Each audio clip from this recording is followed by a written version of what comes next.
Hi, good morning to all. तो आज हम बात करेंगे परीक्षा अभ्यास। देखिए हमने क्या कर लिया, मनुष्य में पाचन कंप्लीट कर लिया था, डाइजेशन इन ह्यूमन। तो इससे रिलेटेड क्या है, एक्सरसाइज है। एक्सरसाइज देखिए, अभ्यास हमें करना आवश्यक होता है, एक्सरसाइज करना आवश्यक होता है। जैसे आपने हिस्ट्री पढ़ा, हिस्ट्री में जो भी चैप्टर पढ़ा तो उसकी जो पीछे एक्सरसाइज दी होती है उसको करना अति आवश्यक होता है। क्यों? क्योंकि अगर आपने एक्सरसाइज 80% सॉल्व कर ली तो इसका मतलब है आपने चैप्टर बहुत अच्छी तरीके से पढ़ा है। इसी प्रकार से मैं बात करूँ, आपने देखा होगा जो बच्चे होते हैं पूरा का पूरा पाठ पढ़ लेते हैं लेकिन एक्सरसाइज उन पर एक भी क्वेश्चन हल नहीं होता है। तो इसका मतलब ये होता है कि आपने केवल ऐसे ही रफली अखबार ऐसे ही पढ़ लिया है, केवल कहानी की तरह पढ़ लिया, कुछ भी आपके माइंड में नहीं गया है। तो यहाँ पर एक्सरसाइज बहुत महत्वपूर्ण होती है। तो आप क्या करें, किसी भी सब्जेक्ट को आप जब तैयार करें, हिंदी को भी तैयार करें, तो उसमें क्या होता है, जितना भी पूरा चैप्टर होता है उसको पढ़िएगा। पढ़ने के बाद आप उसकी एक्सरसाइज जरूर सॉल्व करें। अगर आप 60% उसको सॉल्व कर रहे हैं तो इसका मतलब है कि आपने 60% उसका मटेरियल आपने अपने माइंड में स्टोरेज कर लिया है। इस तरीके से क्या है, अगर आप 80% मार्क्स एब्जॉर्व कर रहे हैं तो इसका मतलब है कि आपने स्टडी खूब गहनता से किया है, बहुत अच्छी तरीके से अध्ययन किया है। तो इसी तरीके से हम बात करेंगे यहाँ पर। देखिए मैं कैसे आपको एक्सरसाइज कराऊंगा, तो एक्सरसाइज मैं कराऊंगा तो सबसे पहले हम बात करेंगे। देखिए जैसे आपने देखा होगा, नंबर 1 मैं बात करूँ तो सबसे पहले MCQ की मैं बात करूँगा, मल्टीपल चॉइस क्वेश्चन। ये आपका पूरा का पूरा कंपटीशन लेवल पे होता है। MCQ जितना भी आता है आपका कंपटीशन लेवल पे आता है, लेकिन मैं यहाँ पर आपको MCQ भी कराऊंगा। नंबर 2 की मैं बात करूँ तो यहाँ पर हम पढ़ेंगे very short question. Very short question यहाँ पर तैयार करेंगे। वेरी शॉर्ट क्वेश्चन तैयार क्या करना है, देखिए मैं केवल आपको क्वेश्चन बताऊंगा, आंसर तो आप ही को लिखना है। क्यों? क्योंकि मैं पूरा चैप्टर पढ़ा चुका हूँ, अच्छी तरीके से समझाया है। अगर इसको आप नहीं कर पाते हैं तो वीडियो को फिर से जाकर देखिएगा, अच्छी तरीके से देखिएगा, बुक्स को पढ़िएगा, फिर से चैप्टर को पढ़िएगा, NCERT का लेसन खोलिएगा, हिंदी में पढ़िएगा, इंग्लिश में भी पढ़िएगा, हर तरीके से जैसे भी आपको मटेरियल मिले, जैसे भी आपको याद करना है तो वैसे करिएगा और सॉल्व करिएगा। लेकिन हाँ, जो भी आपको समझ में ना आए तो कमेंट में क्या करें, आप सेंड कर दीजिएगा तो मैं आपको रिप्लाई दे दूंगा। तो देखिए वेरी शॉर्ट क्वेश्चन के बाद हम बात करें, नंबर 3 पर रहेगा हमारा शॉर्ट क्वेश्चन। शॉर्ट क्वेश्चन के बाद आपका रहता है नंबर 4, आपका रहेगा लॉन्ग क्वेश्चन। इसका मतलब क्या है, बहुविकल्पीय।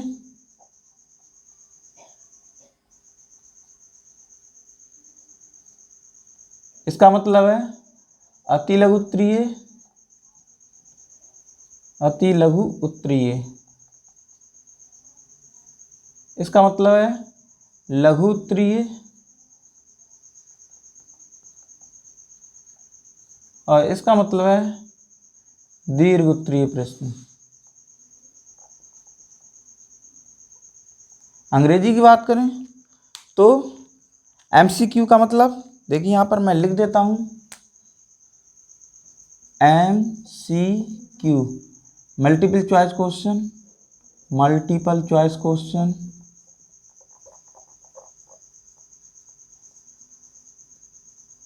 मल्टीपल चॉइस क्वेश्चन का मतलब होता है मल्टीपल, बहुत सारे चॉइस में चूज करने के लिए क्वेश्चन दिए हुए होते हैं। नेक्स्ट मैं बात करूं नंबर 2, BSQ। इसका मतलब देखिए वेरी शॉर्ट क्वेश्चन।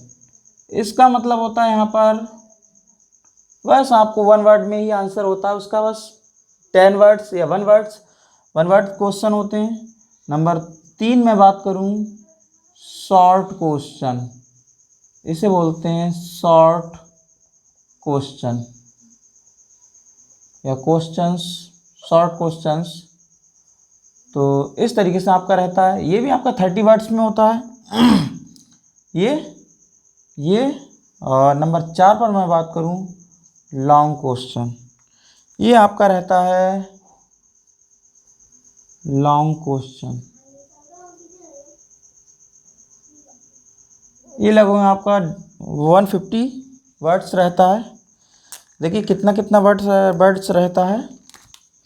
ये आपका तो बस टिक लगाने के लिए होता है, टिक लगाइएगा बस। ये आपका 10 वर्ड्स रहता है, ये आपका 30 वर्ड्स रहता है, और ये 150 वर्ड्स, 80 to 150। चलिए ऐसे लिख लीजिएगा, 80 to 150 वर्ड्स। और जितना भी आता है तो और भी लिख सकते हैं, 300 वर्ड्स भी लिख सकते हैं, ऐसा नहीं है।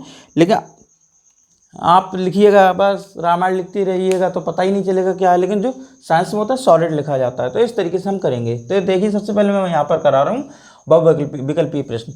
अब देखिए इनमें से किस छिद्र द्वारा ग्रसनी ग्रास नली से जुड़ा होता है। अब देखिए ग्रसनी का मतलब यहाँ पर मैं बात करूँ तो मैंने आपको चित्र के माध्यम से भी समझाया था। इस तरीके से आपका मुख होता है, ये मुख, और ये मुख गुहा में क्या करता है, इस तरीके से आपने देखा होगा, ये यहाँ पर कमाल का ढक्कन होता है और ये ग्रास नली आ जाती है इस तरीके से क्या है यहाँ पर खुलता है। तो देखिए यहाँ पर क्या आएगा, ग्रास नली से जुड़ा होता है, ग्रास नली से जुड़ा होता है। तो निगल द्वार, कंठ द्वार, मल द्वार, इनमें से कोई नहीं। तो क्या होता है, गलेट। इसे क्या बोलते हैं, ग्लॉटिस। इसे बोलते हैं गलेट बोलते हैं। ये आपको अंग्रेजी में भी मैंने बताया था। अगर आप संभल के करेंगे तो इसे क्या कहते हैं, देखिए यहाँ पर एक और यहाँ पर नाली होती है, ये इस तरीके से श्वास नली, इसे बोलते हैं ग्लॉटिस। क्या बोलते हैं, ग्लॉटिस, और इसे बोलते हैं गलेट। तो यहाँ से आपका आंसर हो जाएगा, इसे बोलते हैं निगल द्वार, और इसे बोलते हैं कंठ द्वार। तो आपका क्या लगेगा इसमें, निगल द्वार, गलेट। ग्रहणी भाग है, इसमें भी मैंने बताया था। इस तरीके देखिए यहाँ पर, ये देखिए सी शेप्ड अक्षर होता है। मुख गुहा का, अमाशय का, छोटी आंत का, बड़ी आंत का। ये छोटी आंत यहाँ से स्टार्ट हो जाती है, यहाँ से, तो ये क्या हो जाएगा आपका छोटी आंत। एक एक आप हल कर देंगे। मनुष्य में कृंतक दांतों की संख्या भी मैंने पढ़ाया था। देखिए किस तरीके पढ़ाया था, ये शायद मैं बता दूं आपके लिए। देखिए ऐसे करके मैंने आंखें बनाई थी इस तरीके से, फिर ये मैंने नोज भी बनाई थी इस तरीके से, है पता। इसको क्या किया हमने, दांतों को इस तरीके से ऊपरी जबड़ा और निचला जबड़ा किया था, नाक की सीध से ऐसे करके किया था। यहाँ पर हमने क्या किया, दांत बनाए थे इस तरीके से, और एक पैना दांत बनाया था। ये क्या है, इस तरीके से बनाए थे ये। तो 2 1 2 3 क्या मतलब था, इंडिया कंट्री PM मोदी, ये ट्रिक थी। तो क्या कह रहा है, देखिए यहाँ पर मनुष्य में कृंतक दांतों की संख्या, कृंतक का मतलब इंसीजर पूछ रहा है, कृंतक का मतलब इंसीजर। तो 2 ये हैं, 2 ये फोटो कापी होगी इधर, 2 ऐसे यहाँ पर होंगे, तो 2 इधर भी होंगे। तो इस तरीके क्या हो जाएगी, 2 2 4 2 2 4 2 6 2 8। तो यहाँ पर संख्या कितनी हो जाएगी आपकी, 8 हो जाएगी, है ना सरल, ये आपकी 8 हो जाएगी। मनुष्य में लार ग्रंथियों की संख्या बताइए। ये तो मैंने खूब 2 2 3 3 बार पढ़ाया था, बहुत ध्यान से रखिएगा। क्या कह रहा है, मनुष्य में लार ग्रंथियों की संख्या कह रहा है। अब देखिए सब जोड़ी जोड़ी जोड़ी में दिया है, जोड़ी जोड़ी जोड़ी जोड़ी, तो जोड़ी में दिया तो सरल है, तो क्या कर देंगे आप, 3 जोड़ी इस तरीके से। ग्रास नली पर लटकी पत्ती के समान संरचना क्या कहलाती है, ग्रास नली पर पत्ती के समान तो क्या कहलाती है, श्लेष्मावरण, एपिफेरन, ये घाटी ढापन, इसे बोलते हैं एपिग्लोटिस। क्या बोलते हैं, यहाँ पर ढक्कन होता है ना कमाल का, पता भी था, एपिग्लोटिस, एपिग्लोटिस। तो इसमें आपका ये आ गया। नेक्स्ट, आहार नाल सी के आकार की संरचना। देखिए ये मैंने खूब बताया था, ये अक्षर सी के आकार का, ये ग्रहणी, आंतरीय। तो जो छोटी आंत होती है 3 भागों में होती है, यहाँ पर ट्रिक भी बताई थी, DJI, ड्यूडेनम, जेजुनम, इलियम बताया था। ड्यूडेनम और जेजुनम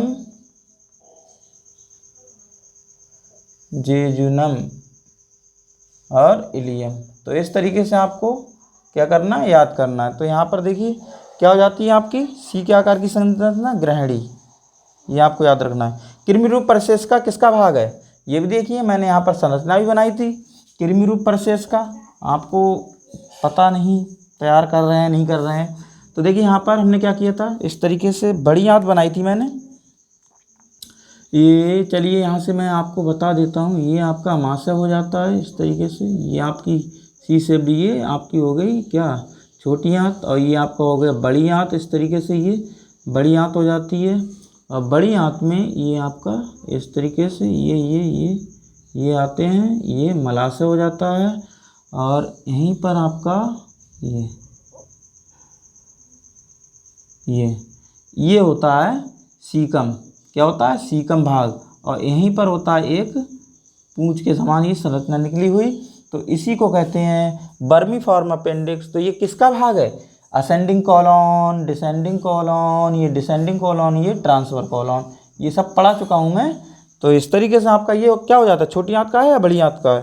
तो यहाँ पर किसका भाग है? आमाशय, अग्न्याशय, छोटी आंत, बड़ी आंत। तो किसका भाग हो जाएगा? बड़ी आंत का। तो ये भी आपको याद रखना है। तो इस तरीके बड़ी आंत का हो जाएगा। जठर रस निकलता है, ये भी मैंने बताया था, रस आपको याद रखनी है। तो देखिए यहाँ से जो निकलता है इसे बोलते हैं जठर रस या आमाशय रस या आमाशय रस, बात एक ही है, आमाशय रस। और कहते हैं गैस्ट्रिक जूस, गैस्ट्रिक जूस, ये सब याद रखिएगा, कई कई नाम होते हैं एक एक के। नेक्स्ट हम बात करते हैं, तो ये किसका हो जाएगा? जठर रस निकलता है, किससे निकलता है? आमाशय से, ये आपका ये हो जाएगा।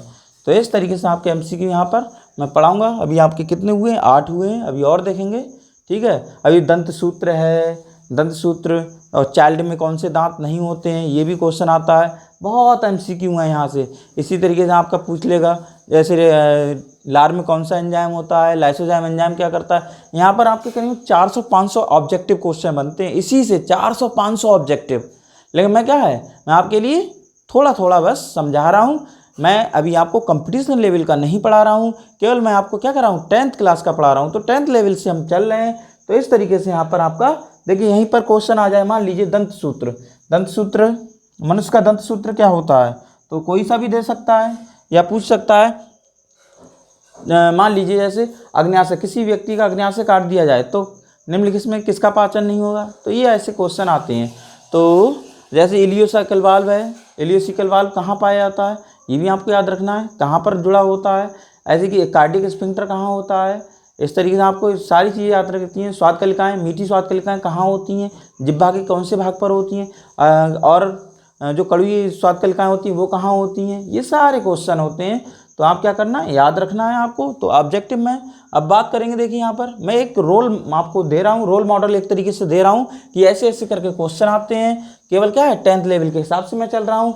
नेक्स्ट हम बात करते हैं, देखिए अब बात करेंगे वेरी शॉर्ट क्वेश्चन की। यहाँ पर ये 500 क्वेश्चन आपके तैयार हो सकते हैं ऑब्जेक्टिव, तो स्क्रीनशॉट खींच लीजिएगा। अब बात करेंगे वेरी शॉर्ट क्वेश्चन की।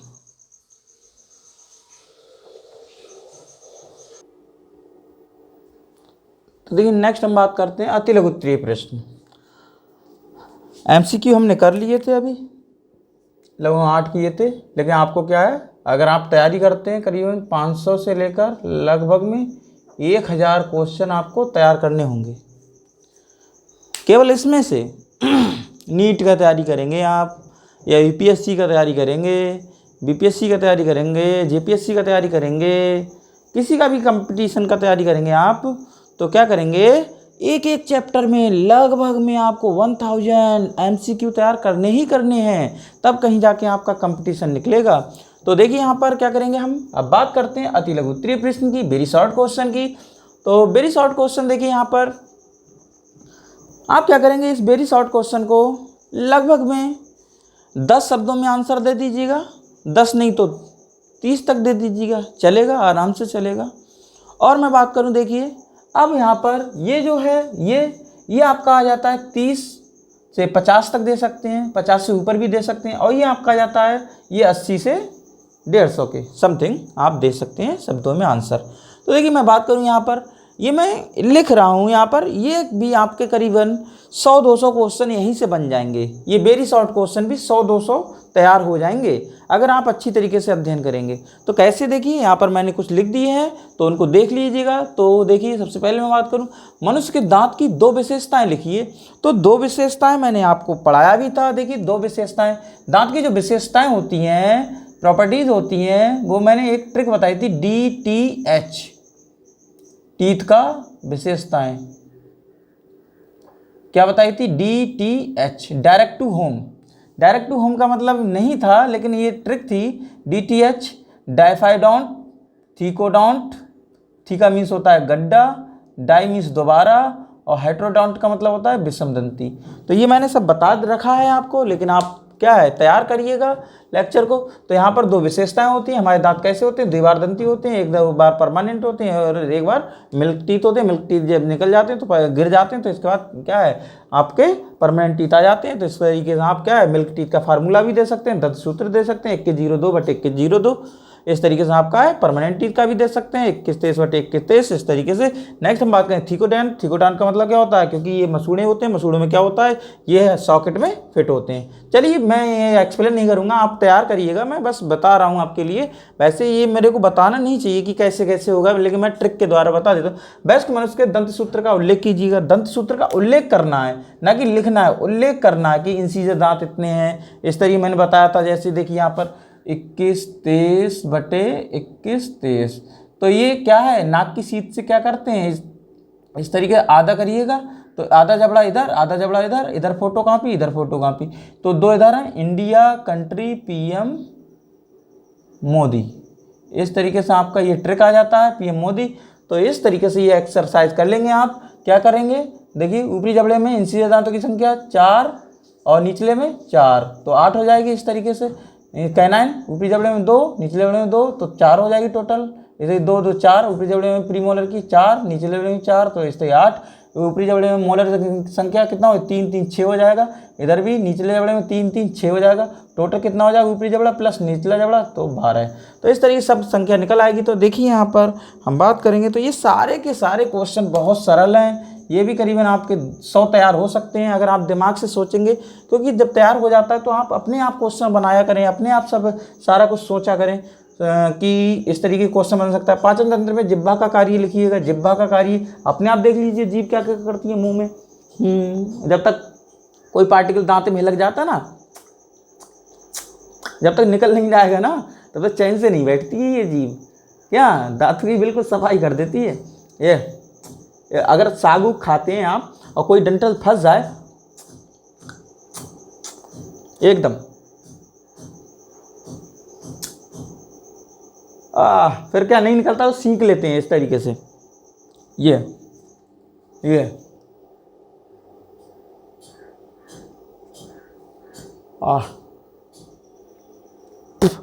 निकला, देखो ये देखिए है। तो इस तरीके करते हैं। तो ये चलिए बात होगी। रसांकुर कहाँ स्थित होते हैं, इनका क्या कार्य होता है, ये भी यहाँ पे याद रखिएगा। रसांकुर माइक्रोबिलाई ये आपको क्या है छोटी आंत में उपस्थित होते हैं। सबसे जो आपका होता है ग्रहणी होता है, मध्यांतर होता है, शेषांतर होता है। शेषांतर भाग में बहुत ज़्यादा इनकी संख्या होती है। ये क्या करते हैं, जितना भी पोषक पदार्थ होता है उन्हें अपशिष्ट कर लेते हैं। मानव शरीर की सबसे बड़ी ग्रंथि का नाम ये मैं बता चुका हूँ आपको। बड़ी ग्रंथि का नाम बताइए क्या होता है। यकृत होता है, लीवर होता है। पित्तरस कहाँ बनता है ये भी मैंने आपको देखिए मुर्गे का लाया था, मैं मुर्गा का पूरा इंटेस्टाइन लेके आया था। क्यों ला रहा हूँ भाई, मैं आपको सिखाने के लिए ला रहा हूँ। देखिए आपने देखा था ईसोफेगस था, उसका लीवर था, पित्ताशय भी मैंने दिखाया था। तो बनता कहाँ है ये मैंने भी बताया था, गलत तो कर देते। पित्तरस बनता है पित्ताशय में, गलत हो जाता है भाई। पित्तरस बनता है किसमें, लीवर में, यकृत में, याद रखना है। एक स्टोरेज होता है वो। तो लार में कौन से एंजाइम होते हैं, इनका कार्य बताइए। तो लार में 2 एंजाइम होते हैं, पटाइलिन नहीं होता है, लेकिन टाइलिन पी साइलेंट रहता है, ठीक है। पटाइलिन और लाइसोजाइम। तो इनके कार्य लिख दीजिएगा। टाइलिन को पी साइलेंट रहता है, यहाँ पर टाइलिन बोलते हैं इस तरीके से, ठीक है।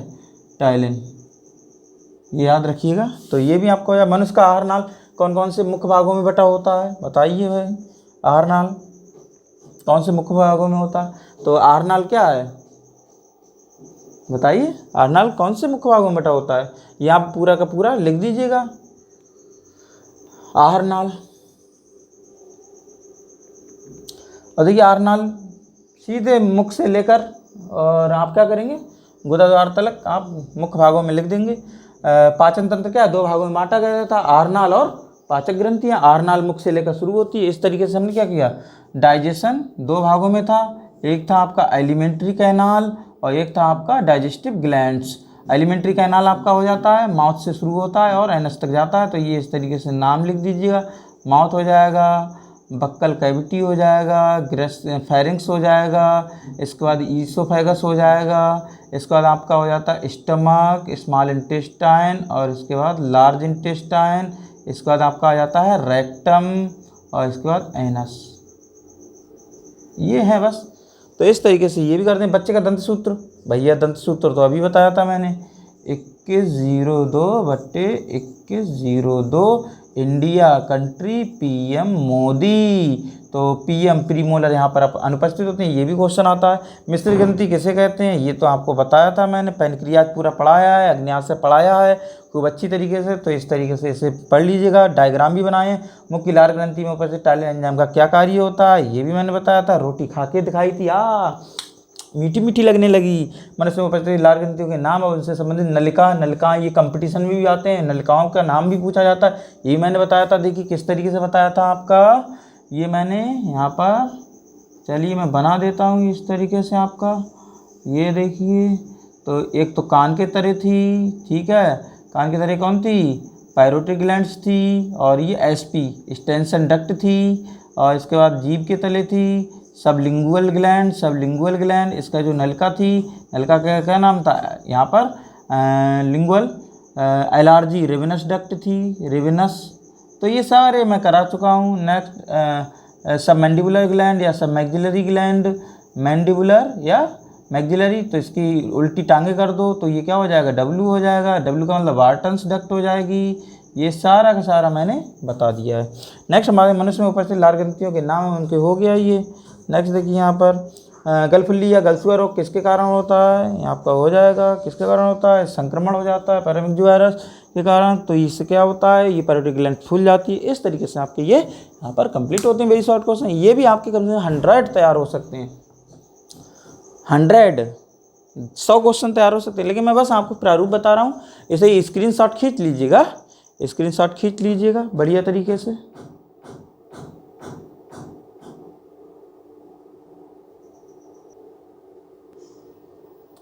देखिए नेक्स्ट हम बात करते हैं शॉर्ट क्वेश्चन की, लघुत्तरीय प्रश्न। तो लघुत्तरीय प्रश्न आपका देखिए, मनुष्य में अमाशय कितने भागों में बटा होता है, तो ये भी आपको बताना है। जैसे कार्डियक, फंडिक, पाइलोरिक। मनुष्य में छोटी आंत की लंबाई कितनी होती है, छोटी आंत के तीनों भागों के नाम लिखिए, ये भी आपको बताना है। कितना होता है, 6.5 सेंटीमीटर क्या होती है, लंबी होती है। तो और इसके भाग आपको पता है, इसका भी ट्रिक था, DJI ड्यूडेनम जेजुनम हीलियम। बड़ी आंत पर संक्षिप्त टिप्पणी लिखिए, छोटी बड़ी आंत के संधि स्थल पर। देखिए बहुत सरल आ गया, मैंने बड़ी आंत का बताया भी था। Ascending colon, descending colon, transfer colon, 3 भाग होते हैं। सीकम, कोलॉन और रेक्टम, 3 भाग थे इसके, तो इनको मैंने बताया भी था। तो इस तरीके से, लेकिन ये यहाँ पर संधि स्थल की बात पूछ रहा है, तो ये आपके लिए देखिए, ये बहुत कंपटीशन में भी क्वेश्चन आता है आपका। देखिए कौन सा क्वेश्चन आता है, ये बहुत ज़्यादा पूछता है। ये बाल्ब का नाम तो 100% पूछता है। छोटी आंत जो है बड़ी आंत से कहाँ पर, किस तरीके से, कौन से बाल्ब के द्वारा जुड़ी हुई होती है। तो देखिए ये मैं यहाँ पर क्या कर रहा हूँ, ये छोटी आंत आ रही है, ये यहाँ पर जुड़ी हुई है, तो जुड़ी हुई है इस तरीके से, तो कौन से बाल्ब के द्वारा है। यहाँ पर एक बाल्ब होगा, उसे बोलते हैं इलियोसिकल बाल्ब। देखिए इलियोसिकल क्यों कहते हैं, ये भाग कहलाता है इलियम और ये कहलाता है सीकम।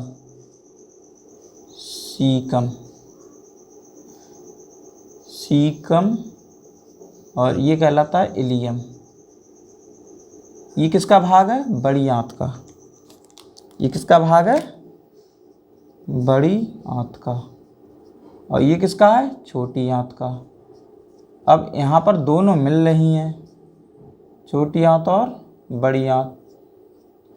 कौन सा बाल्ब है यहाँ पर, तो यहीं पर ये दोनों मिलाकर बना दिए इलियोसिकल बाल्ब। इसका नाम हो गया इलियोसिकल बाल्ब। पहले छोटी आंत आ रही है, फिर बड़ी आंत आ रही है, तो इसी को मिलकर बना दिया इलियोसिकल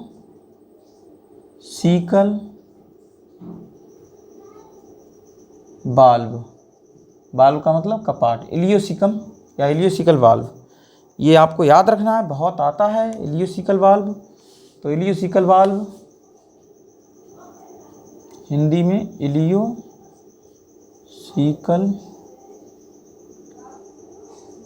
कपाट, ऐसे करके आप याद रखना है।